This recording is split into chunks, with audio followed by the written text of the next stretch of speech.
नमस्कार दोस्तों, स्वागत है आपका हमारे चैनल पर। आज की कहानी एक ऐसी बेटी की है जिसने बचपन से ही तिरस्कार और अपमान झेला, लेकिन हार नहीं मानी। यह कहानी पूरी तरह काल्पनिक है और इसका उद्देश्य समाज में जागरूकता फैलाना है, खासकर महिलाओं के आत्मसम्मान, शिक्षा और अधिकारों को लेकर।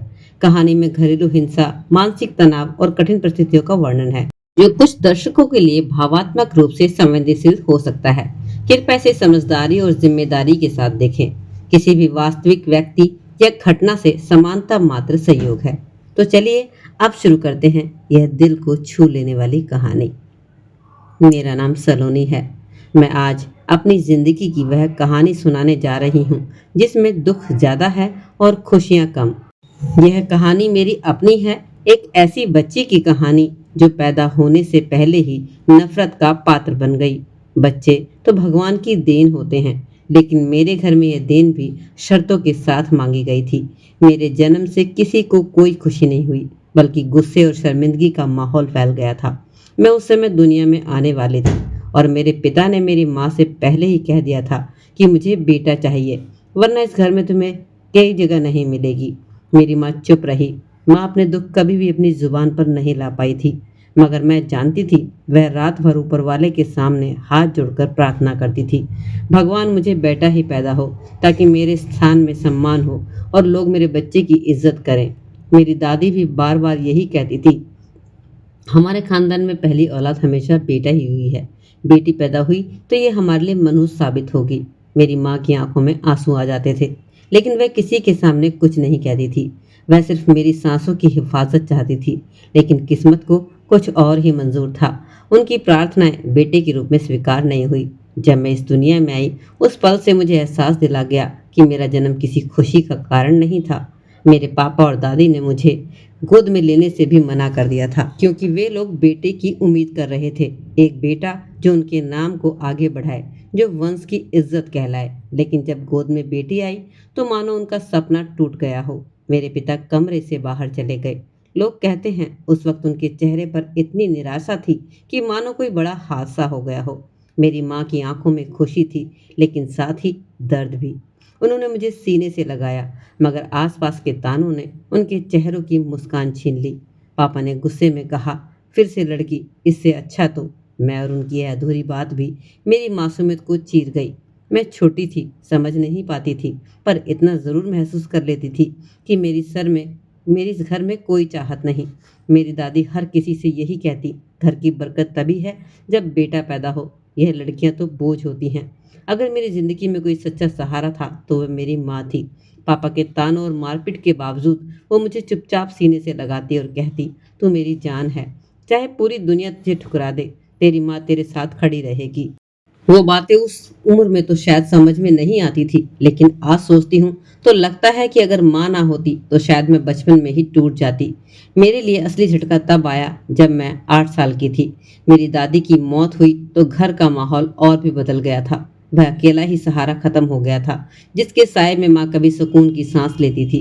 दादी के जाने के बाद पापा ने जैसे फैसला कर लिया हो कि अब उन्हें किसी की परवाह नहीं। एक दिन मम्मी ने जोर से कहा, कुछ दिन हमारे साथ गुजार लो, यह बच्ची भी तुम्हारी ही है। लेकिन वह सख्त शब्दों में बोले कि ये मेरी नहीं हो सकती, यह तो मेरे लिए बोझ है और मैं अब यह बोझ नहीं उठा सकता। पापा ने माँ से खूब झगड़ा किया। मैं कोने में खड़ी कांप रही थी और फिर अचानक पापा ने अपना बैग उठाया और घर छोड़कर चले गए। उस दिन मेरी जिंदगी बदल गई। माँ अकेली रह गई और मैं भी।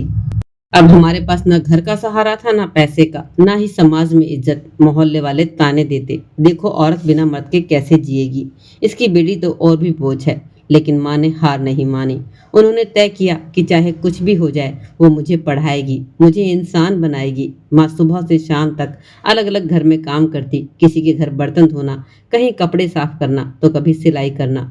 उनके हाथ छल्ली हो जाते, शरीर थक जाता, लेकिन चेहरे पर मेरे लिए हौसला रहता। मुझे आज भी याद है कि कितनी बार हमारे पास 2 वक्त का खाना भी नहीं होता था। कभी सिर्फ नमक रोटी तो कभी सूखी रोटी को पानी में भिगोकर खाना पड़ता था। लेकिन माँ हमेशा मुस्कुरा कर कहती थी, सलोनी बेटा, चिंता मत कर, यह दिन भी निकल जाएंगे। शायद माँ की मेहनत और उनके आशीर्वाद का ही असर था कि मैं पढ़ाई में बहुत अच्छी थी। स्कूल में टीचर मेरी तारीफ करते और मुझे लगता जैसे ये तारीफ माँ के लिए है। जब भी मुझे अच्छा रिजल्ट मिलता, माँ की आंखों में खुशी के आंसू आ जाते। मुझे लगता था कि अगर मैं पढ़ लिख लूंगी तो माँ को गरीबी से निकाल लूंगी। यही मेरा सपना था, यही मेरी जिंदगी का मकसद भी बन गया था। लेकिन समाज कभी किसी औरत को चैन से नहीं जीने देता। जैसे जैसे मैं बड़ी हुई, माँ को मेरी शादी की चिंता सताने लगी। तो बार बार ताना देते, तेरी बेटी बड़ी हो रही है, अगर कल को कोई बदनामी हो गई तो। माँ मजबूर हो गई। गरीबी, समाज का डर और अकेलेपन ने उन्हें दबा दिया। और फिर उन्होंने मेरा रिश्ता एक ऐसे आदमी से तय कर दिया जो मुझसे उम्र में काफी बड़ा था और पहले से ही तलाकशुदा भी। मुझे याद है, शादी के दिन मैं मन ही मन रो रही थी। मुझे लग रहा था जैसे माँ मुझे किसी कैद खाने में भेज रही है। लेकिन माँ ने सिर्फ इतना कहा, बेटा, मैंने जो किया तेरी भलाई के लिए किया है। मैंने उनकी बात मान ली। शायद उस वक्त मैं समझ नहीं पा रही थी कि मेरी असली परीक्षा अब शुरू होने वाली थी। ससुराल पहुंचते ही मुझे एहसास हो गया कि यहाँ भी मुझे अपनाने वाला कोई नहीं है। पति का चेहरा सख्त था, सास की आंखों में तिरस्कार भरा हुआ। शुरुआत के कुछ दिन तो ठीक ठाक निकले, लेकिन फिर धीरे धीरे असली रंग सामने आने लगा। सास मुझे हर वक्त ताने देती, भिखारिन की बेटी है, भिखारिन ही रहेगी। और पति, वो तो हर चीज में मुझे किसी न किसी बात पर अपमानित करते। दोस्तों के सामने मुझे नीचा दिखाना उनकी आदत बन गई थी। कहते हैं, ये मेरी बीवी भिखारी की बेटी है, इसे देखकर कोई भी अंदाजा लगा सकता है कि इसके घर की औकात क्या होगी। उनकी हंसी मुझे भीतर तक चीर देती। कई बार मैं अकेले में रोते रोते बेहोश हो जाती। एक दिन उन्होंने मुझे अपने दोस्तों के सामने इतनी बुरी तरह से बेइज्जत किया कि मेरा खून खोल उठा। उन्होंने शराब के नशे में कहा, तू तो मेरी बीवी बनने के लायक भी नहीं थी। मैंने तुझ पर एहसान किया है। उस दिन मैंने खुद को रोका नहीं, मैंने गुस्से में उन्हें थप्पड़ मार दिया और यही मेरी जिंदगी का मोड़ बन गया। उस दिन जब मैंने अपने पति को थप्पड़ मारा तो मुझे लगा कि शायद अब वह संभल जाएंगे, उन्हें अपनी गलती का एहसास होगा। लेकिन हुआ बिल्कुल उल्टा। उनका गुस्सा सातवें आसमान पर पहुंच गया।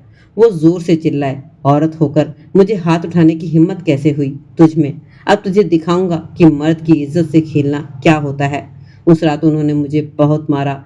मेरा पूरा बदन नीला पड़ गया। लेकिन असली अपमान तो अगले दिन हुआ। सुबह उन्होंने मुझे जबरन खींचकर आंगन में ले आए, पूरे गांव को बुला लिया। लोग तमाशा देखकर इकट्ठा हो गए। वो चिल्लाकर बोले, ये औरत वफादार नहीं है, ये मेरे नाम की इज्जत लूट रही है। आज मैं इसका सच सबके सामने लाऊंगा। मैं रोते हुए कह रही थी कि ये झूठ है, लेकिन किसी ने मेरी बात नहीं सुनी। उन्होंने मेरी सुंदरता को भी नष्ट कर दिया। मेरे सुंदर से बाल अब नहीं रहे थे, मेरा चेहरा आंसू से भीग गया था। और फिर पूरे गांव के सामने उन्होंने मुझे बेइज्जत करने की कोशिश की। मेरे अंदर की आत्मा तक कांप उठी। मुझे लगा कि अब मेरा जीवन यहीं खत्म हो जाएगा। तभी अचानक दूर से एक आलीशान कार आई। उसमें से एक नौजवान उतरा। उसका व्यक्तित्व बिल्कुल अलग था, आत्मविश्वास और तेज आंखों में गुस्सा। वो दौड़ता हुआ आया और मेरे पति का हाथ पकड़कर बोला, बस करो, औरत की इज्जत से खेलने की हिम्मत किसने दी तुम्हें? गांव वाले सन रह गए। उस युवक ने सबके सामने कहा, जिस औरत को तुम बदनाम कर रहे हो वो तुम्हारी बीवी है। तुम्हें हक है इसे सम्मान देने का, अपमान करने का नहीं। उसने मेरी सास और पति दोनों को धक्का देकर अलग किया और मुझे अपनी कार में बैठा लिया। मैं हैरान थी, मैं उस युवक को पहचानती भी नहीं थी। कुछ देर बाद कार एक बड़ी हवेली के सामने रुकी।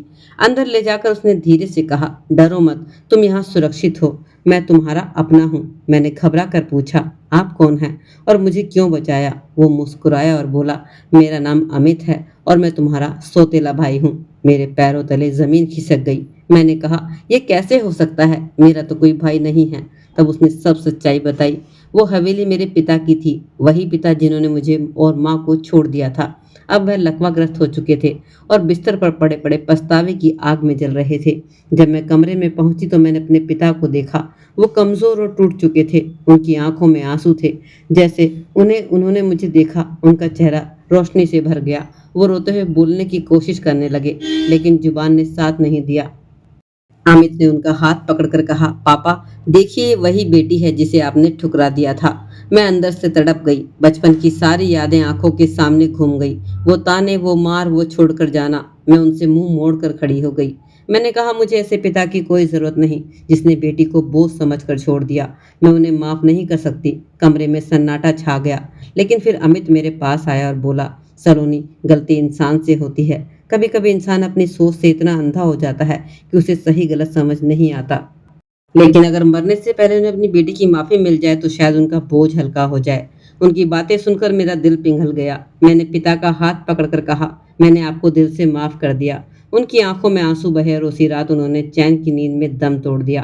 पिता के जाने के बाद मैंने उनकी संपत्ति विरासत में पाई, लेकिन मेरे लिए वह संपत्ति किसी दौलत से बढ़कर थी। वह मेरे आत्मसम्मान की वापसी थी। मेरे भाई ने मेरा साथ दिया। हमने मिलकर मेरे पति और उनके दोस्तों के खिलाफ केस लड़ा। कानून ने भी मेरा साथ दिया और उन सबको जेल की सजा हुई। अब मैं आज़ाद थी। लोगों ने कहा कि मैं दोबारा शादी कर लूं ताकि मेरी ज़िंदगी संवर जाए।